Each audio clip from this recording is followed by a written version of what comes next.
In 2023, more than 65 million children around the world are living with the loss of one parent. In many cases, these children aren't dealing with their grief alone.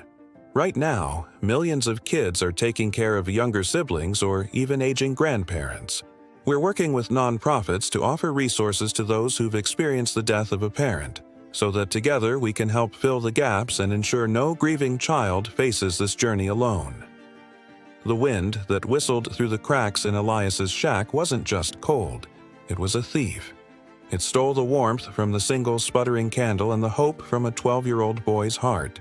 On the rough wooden table, his schoolbook lay open, the words blurring before his tired eyes. The numbers in his math homework seemed to mock him. They were a language of a world he didn't belong to. A world of full lunchboxes and shoes without holes.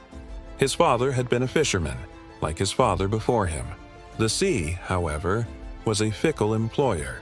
A storm 6 months ago had taken his father's boat, his livelihood, and finally his will to stay.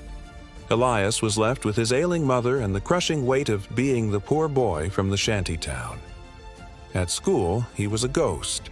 His clothes were patched and too thin, his silence mistaken for sullenness.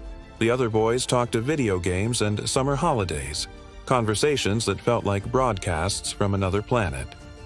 His only solace was the junkyard on the edge of town, a chaotic landscape of discarded things where he wasn't judged for being poor, only for being there. One afternoon, chasing a scrap of paper that had blown from his bag, he ventured deeper into the junkyard than ever before. Behind a mountain of rusted car parts, he found a small, relatively intact shed. And inside the shed was Mr. Alastair. Mr. Alastair was old, his face a roadmap of wrinkles, but his eyes were the color of the summer sky and held a startling brightness. He was bent over a workbench, his gnarled hands carefully fitting a tiny, delicate wing onto a bird carved from a piece of driftwood. "Lost something, lad?" he asked, his voice like the rustle of dry leaves. Elias, startled, held up the math worksheet. "Just this." Mr. Alastair peered at it. Ah, the puzzle of X and Y, a frustrating business. He gestured for Elias to come closer. The shed was a wonderland of repaired things.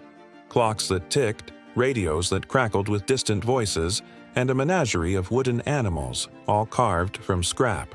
"You fix things," Elias stated, his voice barely a whisper. "I see the potential in what others have thrown away," Mr. Alastair corrected gently.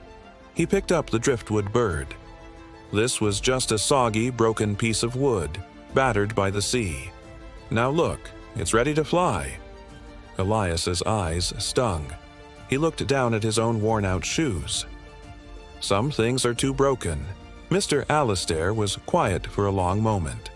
"The most valuable tools," he said finally, "are often the ones that have been sharpened against the hardest stones. Your circumstances, Elias, are not a definition. They are a whetstone."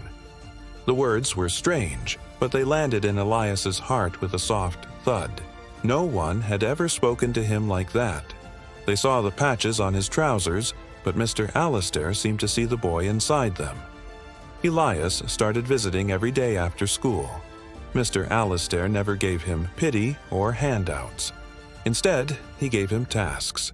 He taught him how to steady his hands to solder a broken wire, how to see the grain in a piece of wood and follow it with a chisel.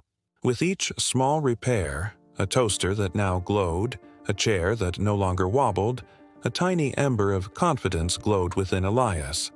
One day, the ember nearly went out. It was the day of the school science fair. The gym was filled with gleaming volcanoes and elaborate solar systems. Elias had brought his project in a cardboard box, his face burning with shame. When it was his turn, he placed his creation on the table. A small, wind-powered generator made from a plastic bottle, some copper wire salvaged from an old motor, and a tiny LED light. A few snickers echoed from the back. "What is that, trash?" someone muttered. Elias's throat closed up. He wanted to grab his project and run. But as he looked at the little LED, he remembered Mr. Alastair's words, the potential in what others have thrown away. He took a deep, shaky breath.